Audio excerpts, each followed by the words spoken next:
prije svega pravo na regres je pravo definisano članom 84 kolektivnog ugovora koji je sindikat sa ArcelorMittalom zaključio prošle godine. Taj ugovor je na snazi 1.1.2025. godine i traje do 31.12.2026. godine. Znači, to je jako bitno pomenuti. Mi danas o regresu uopšte ne bi pričali da nema kolektivnog ugovora koji je to pravo radniku garantuje.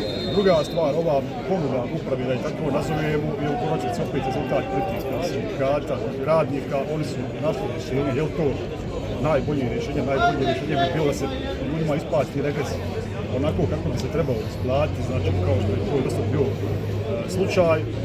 Svi će radnici ocijeniti da li je za njih ova opcija prihvatljiva. Koliko je nama poznato, iako sindikat niko iz uprave nije kontaktirao vezano za ovo, radi se u CESI, prenosu potraživanja sa radnika na advokata, advokat će izvršiti isplatu, znači iznosa na račun radnika umanji za 3% advokatske provizije, a on će to potraživanje dalje naplaćivati od nove Željezare Zenica, kako u kojem obimu iznosu, nama to nije poznato. Znači u svakom slučaju svaki radnik će procijeniti da li će znači tu ponudu prihvatiti ili će angažovati advokata i ta svoja prava doći dana putem suda.